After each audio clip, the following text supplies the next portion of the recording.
Wow, Charlie. So there's so many things to talk about here. But Chuck Schumer, 2 days ago, basically had Democrats walk the plank. And then last night he sawed it off. And here we are today now with a win for Donald Trump and Democrats completely in disarray. Have you ever seen anything like this? Oh, no. And I was trying to think about it. I think the last time I saw Democrats in this much disarray was probably in 2004 after John Kerry lost to George W. Bush. And that was even that wasn't even as bad as this time because, of course, George W. Bush was running as an incumbent, and so he had the sort of the power of the incumbent. They are completely lost, and it's so much worse because they have lost because Donald Trump has cannibalized all of their good issues. He's taken every single good issue they have and taken it away from them, so that they're left with this insane situation where they're threatening a government shutdown. They are the party of government. They're the party of government is the answer to all your problems, and we're going to shut it down. And then, of course, as you point out, he saws the plank off and leaves Democrats holding the bag, and you have a situation where you have Senate Democrats versus House Democrats. You have leadership Democrats versus other leadership Democrats. One other thing I think is kind of interesting is as Nancy Pelosi kind of fades into the background, I swear, I know Republicans tend to not like her, but she was so gifted at keeping Democrats together. Yeah. And we are seeing her absence right now.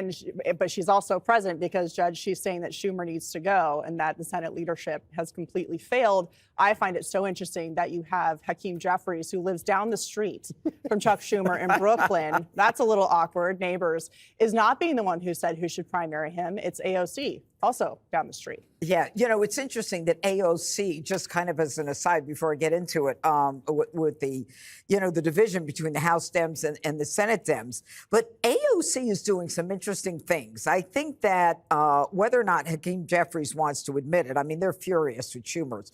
If you think about it, I mean, he's the one with the Corona beer, and he was at all the Doge protests and the avocados, and he was singing, and he was doing the videos, and now all of a sudden he did a U-turn.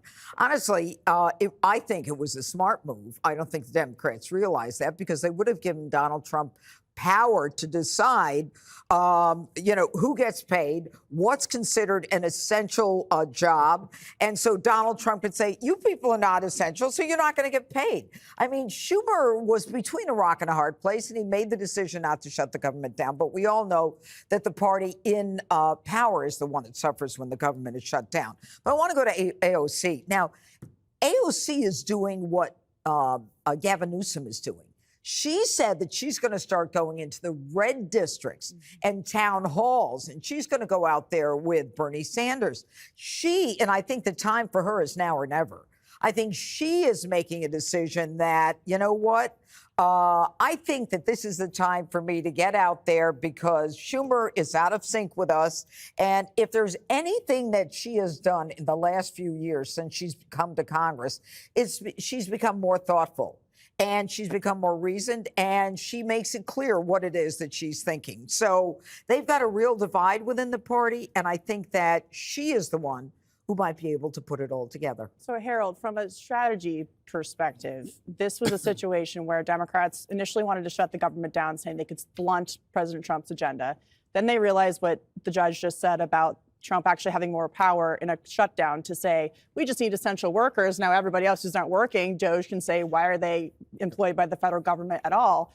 So now they're in this position where they're voting for the CR, but it's actually a Biden-level spending CR. So it's not like they're really losing that much. And now you have this infighting within the party, and AOC, who is admittedly far left, is the one who's getting the credit for being the one bringing people together.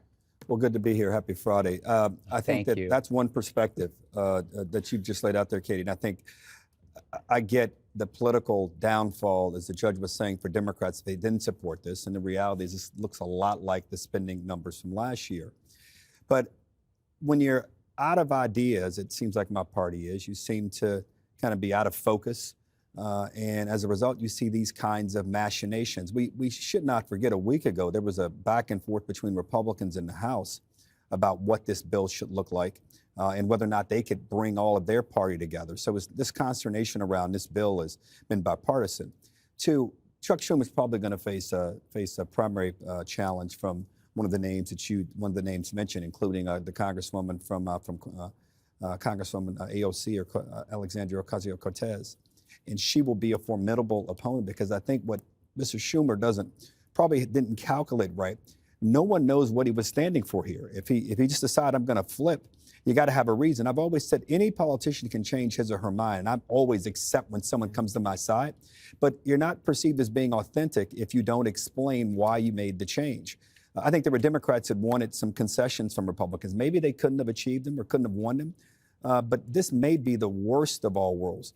Wouldn't it have been great if Chuck Schumer had said, hey, here's what we want. Here's what our plan looks like. We're calling for a vote on our budget, which we have a Lift Every American Child Act, which will promote and hire teachers who do a good job, have real enforceable, accountable academic standards in our schools, and provide every kid with a summer job and internship to help foster good work skills and understand what it means to be in the real world. Lower taxes on people earning enough. Just something that Democrats could have rallied around, even if Republicans didn't allow it to come up for a vote. So in a lot of ways, I think this may be, I think the government not closing, you said it well at the end, Judge, the party in power normally catches the blame on these kinds of things. I don't want government to shut down, but I think the country needs to be given an alternative. And unfortunately, only the alternative it seems like Mr. Schumer gave Democrats was just a flip-flop. So Greg, you know who else lives in New York? Who? Harold Ford. I love that Harold. he'd be a good alternative to AOC to run for Senate. I wish he would run for something. You know, just to get him off this table. He's going to run away from you. You know, the Dems are like, you know, that hurts. Yeah. Democrats are like that kind of lonely, unpopular neighbor that's next to the neighbor throwing an amazing kegger. And that unpopular neighbor is trying to figure out, do I try to sneak in and join the fun, or do I call the cops on them and break up the party? They decided to try to sneak in because they know, you know, you don't want to be the party that's only known for one thing: stopping people from having fun. It's like a heckler at a comedy club. The heckler is hated not just by the comedian, but by the entire crowd, especially if the comedian is good. They want you thrown out of there. Plus, I mean, think about shutting down the government. If you shut down the government, that doesn't shut down Doge, does it? No. It's like you could shut down the government, come back, and your Che Guevara desk calendar could be gone. So maybe you keep the government open so you can make sure that you've got an eye on Doge. Mark Kelly is kind of disappointing to me. He puts the ass in astronaut. Here's a guy who spent years guilting us over climate change, and then he sells his electric car, and what does he buy? A Chevy Tahoe. Tahoes consume gas like The View consumes pie. And it's something tells me that he had planned that. He didn't just like, oh, I'm selling my EV. It was planned a long time ago. He was exploiting that sale for a virtue signal. I do this all the time. I'll give a scented candle to Kat. She go, oh, I'm so nice that you thought of me. She doesn't know that Dana gave it to me. You know, it's just like he just exploited it. By the way, if you sell your electric car, it doesn't hurt Musk. You already paid for it, so it doesn't matter. But virtue signaling always supersedes common sense. If Trump came out against assault, you know, leftists would punch themselves in the face. And just lastly, not enough has been said about the violence directed at these Tesla dealerships and how they relate to the stock drop. Because why would somebody buy something that puts a target on their back? So it's mob pressure that is used to kill demand. It's social extortion. That's nothing else. And Tesla, in a way, has become like a MAGA hat that gives you an excuse to throw something at it, you know? Well, here's the moment. Minority Leader Chuck Schumer backed down on his threats to force a shutdown. While the CR bill is very bad, the potential for a shutdown has consequences for America that are much, much worse. I believe it is my job to make the best choice for the country, to minimize the harms to the American people. Therefore, I will vote to keep the government open and not shut it down. I can't believe I'm saying this. It's kind of an odd sentence, but a truthful one. Schumer drew praise from President Trump. That's a rarity. Saying this: congratulations to Chuck Schumer for doing the right thing. Took guts and courage. Wow. But Schumer's fellow Democrats, as you can imagine, are outraged. Senator Kirsten Gillibrand was reportedly heard screaming during a Democratic lunch meeting. And per Axios, one House Democrat called it a complete and utter meltdown. Two others said people are furious. And AOC went on the record calling Schumer's decision a betrayal. Just to see Senate Democrats even consider acquiescing to Elon Musk, I think it is a huge slap in the face, and I think that there is a wide sense of betrayal if things proceed as currently planned. How will House Democrats and Senate Democrats work together now if there is such a sense of betrayal? I think that creates a real challenge. So what's really interesting about all of this, Tommy, is there's a Democratic meeting in Leesburg, Virginia. It's taken place over the last few days. It's House Democrats there, and apparently they're all angry. So from leadership on down, from centrists to leftist extremists, but they've arrived at one consensus. Here's what they can all agree on, Tommy. This is CNN. The member who CNN was speaking with said that Democrats in Leesburg were so mad that even centrist Democrats were ready to write checks for AOC for Senate, adding that they have never seen people so mad. Centrist Democrats saying, I want to write a check to a Democratic socialist, so they've managed to anchor the party further left. So the American people keep trying to tell the Democrat Party, we want you to be more moderate. We want you to care about the working class American. That is your pathway to victory. And the Democrats have decided to put on noise canceling headphones and not listen to them at all. Listen, if Democrats think that caving to the very far left, the AOCs, who in my mind exist in very blue districts and also on social media successfully, if that's the path that they want to take, I mean, far be it for us to stand in their way. However, I think that they are completely ignoring what the American people want. And until they do that, they're going to continue to have this giant rift in the Democrat Party. And those that are more moderate and are more centrist, that actually want to win an election within the next 10 years, they're going to have to get a little bit louder, because right now the loudest voices are getting the most attention and they're bringing the whole party down. Good for Chuck Schumer for having a reality check, but if they think the path forward is Jasmine Crockett, AOC, Ilhan Omar, best of luck in the midterms. You know, Emily, it was interesting when we were here last Friday with House Speaker Mike Johnson. We were talking to him and we played sound bites of Democrats saying shutdowns are so bad, veterans don't get paychecks, Social Security checks don't go out. And then we put up a piece of reporting that indicated Democrats were advocating for a shutdown. Now, that still appears to be the case because you have Hakeem Jeffries in the House, so opposite of Chuck Schumer. And here's what he said. This is kind of rare. In a joint statement from Democratic House leadership, he said the far-right Republican funding bill will unleash havoc on everyday Americans, giving Donald Trump and Elon Musk even more power to continue dismantling the federal government. We remain strongly opposed to the partisan spending bill under consideration in the Senate. It is rare to see a break in Democratic leadership. Schumer here, Hakeem Jeffries here, and what it speaks to me is there is no leader in the Democratic Party right now, even at the top. There's definitely no leader. That Fisher, I think, too, shows that there's a short-term investment and there's a long-term investment, right? And what they're disagreeing about is the strategy. We're talking about Democrats here. So first of all, that CR bill, same one we saw back in September when all of a sudden now it's full of the devil's ires. I'll say this, that leadership like Chuck Schumer, who want this to pass, saw this as a better talking point ultimately for the Democrat Party to say, well, we didn't put out of work 2.2 current million federal workers. Right. Now they can keep the beast, as Elon Musk, as AOC said, rather than having it be themselves, which if the government shuts down, you can bet that would be an incredible talking point, because it would be the truth for the GOP that it was indeed the Democrats that put good, hardworking federal government Americans at home. I'll say this as well, that this is the same Chuck Schumer that called that other side of the aisle BASTARDS. I don't know if I can say that live on TV, but he did multiple times. So this about face represents no conciliatory effort, no actual amplification of the American people. The reality is that it's simply strategy. And final point, when AOC talks about the acquiescing to Elon Musk, it's anything but.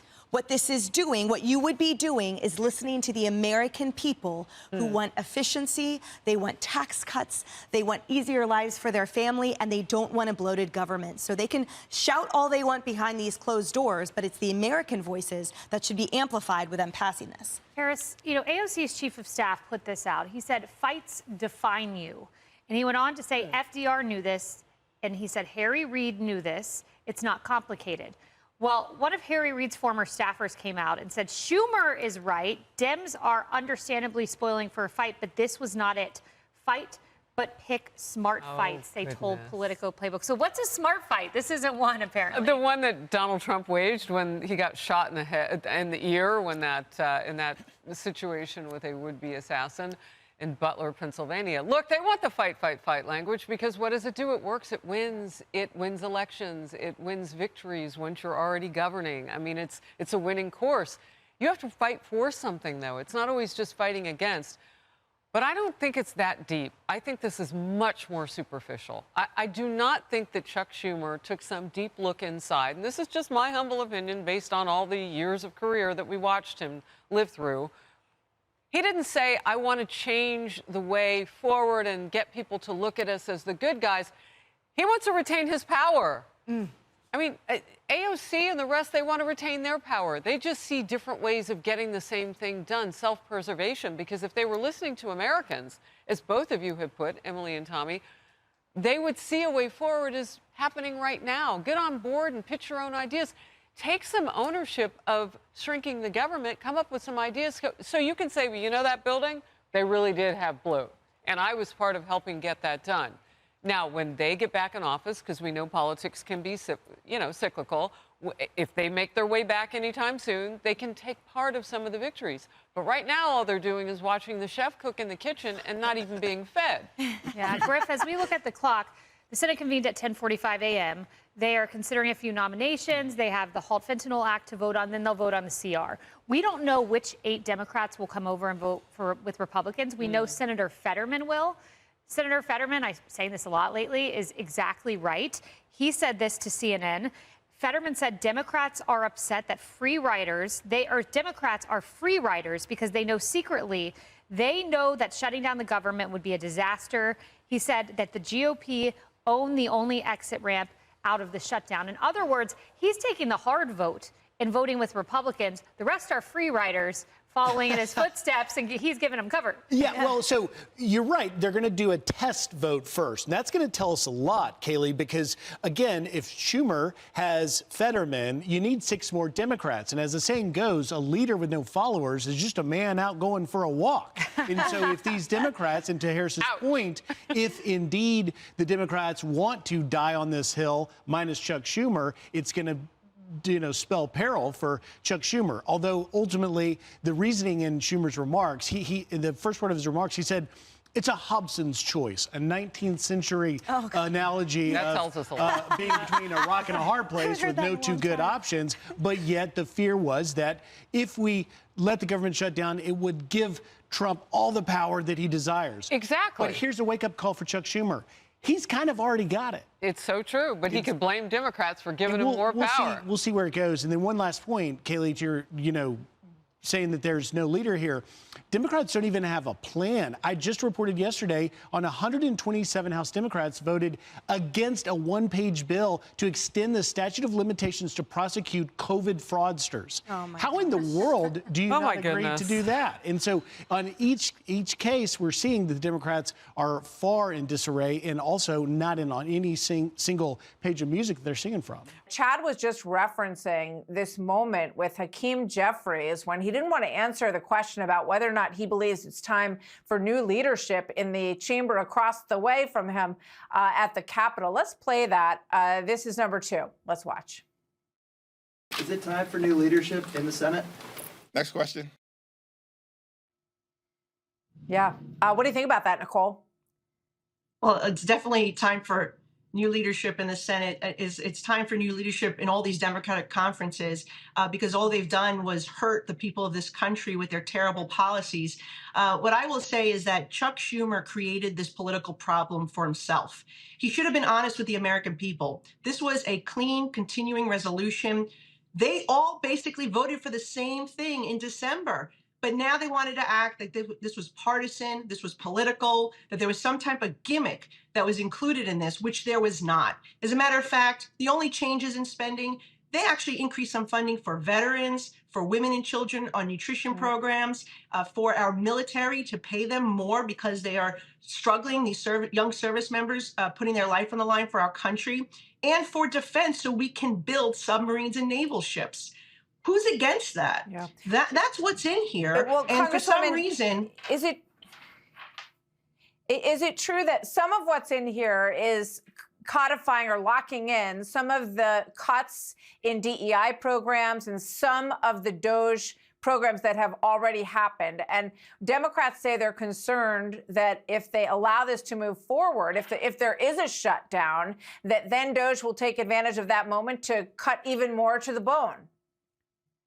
No. What it does is give the president, the executive branch, the flexibility to move some funding around. I think that, that is the discretion that is needed for the executive. And by the way, we've seen President Biden, we've allocated money, and then the executive branch has then went and distributed in ways that we did not want as members of Congress, which is why this whole DOGE came to existence, to expose the way these federal bureaucrats in these agencies were spending this money. But my point is that if they voted for it in December, they really should be voting for it now, because it is a clean continuing resolution allowing funding to continue for another 6 months. This was done in a bipartisan setting back in December. And so there was very little change between then and now. And when they lied about this bill and they said all sorts of things that were not true about this bill, they angered their base. And now they let their base down because they're going to go along and vote for it. Why? Because it really doesn't do all the crazy things that they said it did.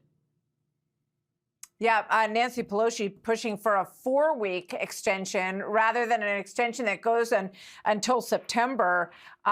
She is urging just a 4-week funding extension, keep the government open, and negotiate a bipartisan agreement, as she says. Congresswoman, quick thought on that before we go? Look, we will have an opportunity to go through the appropriations process and pass 12 pieces of legislation to fully fund our government. This right now, we just need to keep this government open because we're dealing with so many things. We're dealing with the reconciliation. We're dealing to ensure that the tax cuts from 2017 don't expire. We're going to have a debt default coming down the pike shortly. There are so many things that we're working with right now, and we just wanted to have a clean continuation of funding till September so we can get some of these major items off our plate. And then in the meantime, we're going to work collectively to get the 12 appropriation bills passed. And that's when the negotiations can have on a full fiscal year of funding. But I think anything less than that I hear you. The Democrats are a party gone mad. And you take a look what they are still threatening to shut down the government. We're still not sure what's going to happen tonight at midnight. The fight is still on. A threat of a government shutdown. Why do they want to do this? Because they hate the fact that Donald Trump is president and the Republicans are in charge of the House and the Senate. And that's why the Democrats are so mad today. A government shutdown hurts people. Right. It scares people. It costs money to shut down the government. It costs money to open it up again. During a government shutdown, our soldiers continue to show up. They don't get paid. Border security has to continue to show up. Don't get paid. The Democrats are willing to hurt the American people because they're so mad they want to punish the Americans for voting for Donald Trump and Republicans in November. So I take it that you've whipped 52 votes because Rand Paul has said that he's not going to vote for it. We don't know how many on the Democratic side. You've got Schumer, you've got Fetterman. I imagine that 6 more will probably fall in line. But listen to what Alexandria Ocasio-Cortez said about Schumer's capitulation. Listen here. I think there is a deep sense of outrage and betrayal. And this is not just about progressive Democrats. This is across the board, the entire party. Just to see Senate Democrats even consider acquiescing to Elon Musk, I think it is a huge slap in the face. There's a lot of talk that she may try to primary Schumer in 2028 should he decide to run again. She's certainly getting a lot of support in the last 24 hours to that end. But here's the irony. Democrats have been shouting from the rooftops about Trump furloughing federal workers. And if they shut down the government tonight, Democrats would do exactly the same thing, literally across the board. Well, you're absolutely right. What do Republicans want to do? We want to shrink the size of the federal government. We want to cut the wasteful Washington spending. But who are the people, who are the loudest voices calling to shut down the government? They're the people who actually support illegal immigrants and criminals over American citizens. They're the people who are calling for biologic males playing in women and girls sports. They're the people that are behind and support all this wasteful Washington spending that President Trump talked about in his address to the nation. I mean, those are the loudest voices, but those are the people that the Democrats in the Senate are beholden to, they listen to, and that's why this party, as I said, has lost its mind. I wanted to just switch gears here and go to your Foreign Relations Committee assignment.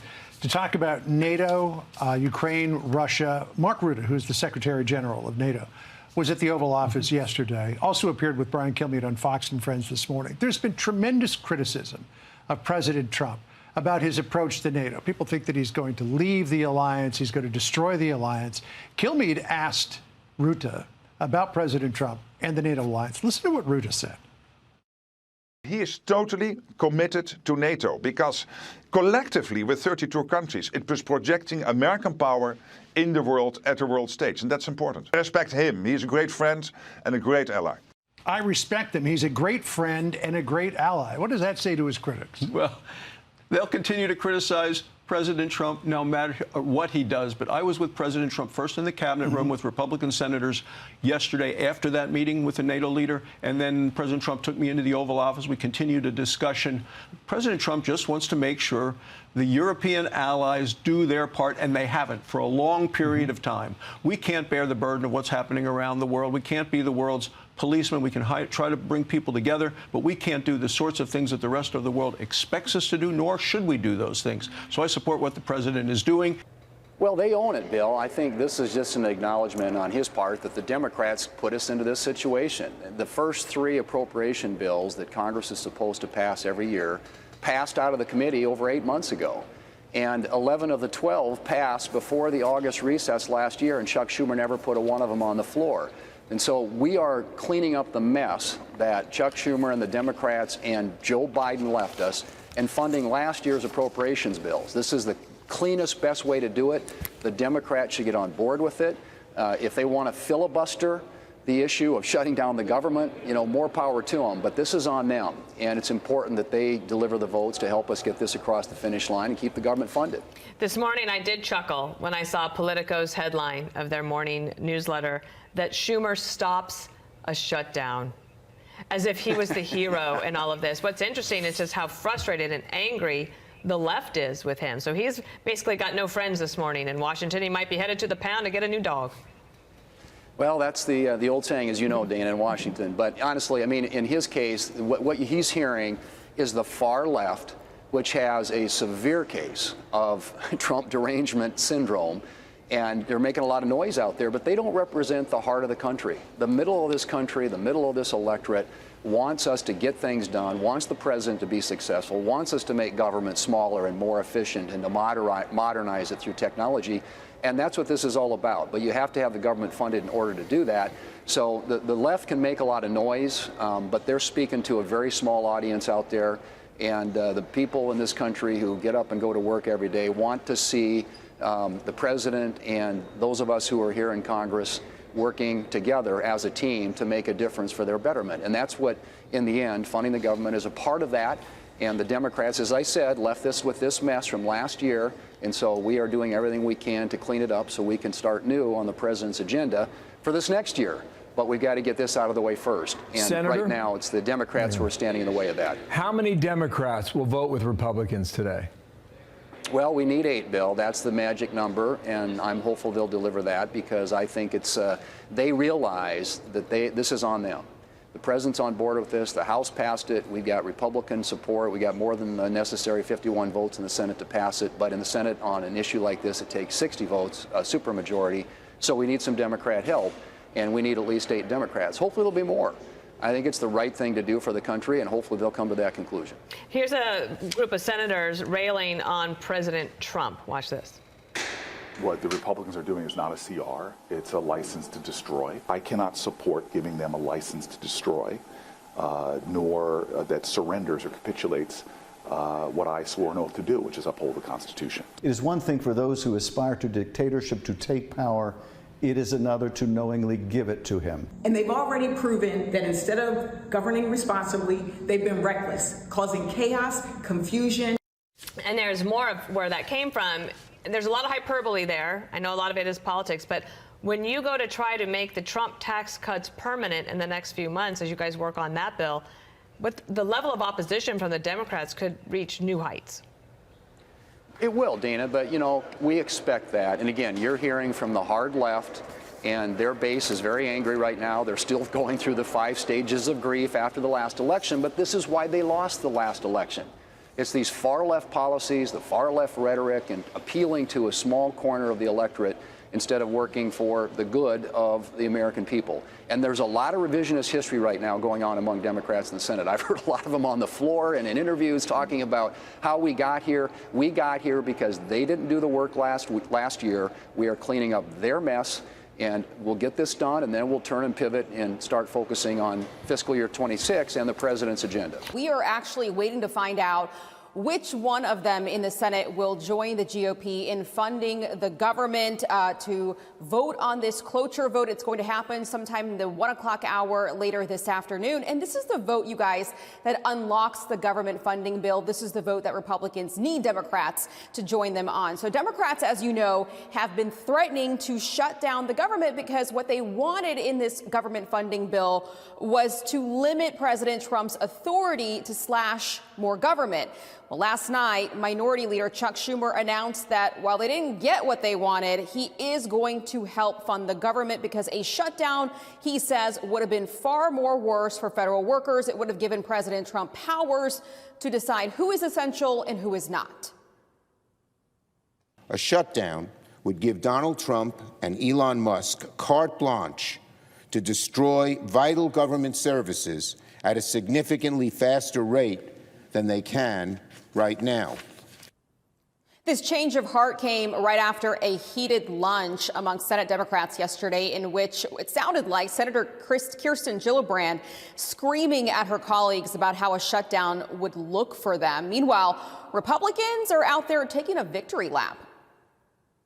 Chuck Schumer overplayed his hands, and fortunately we have Leader Thune who just outmaneuvered him. Thune said from the very beginning of this Congress that the Democrats can either do this the easy way or do it the hard way, and they have chose the hard way the entire time. Meanwhile, some Democrats, like AOC, are eviscerating Schumer right now. She says that there is actually still time, a few hours here, to kill this bill.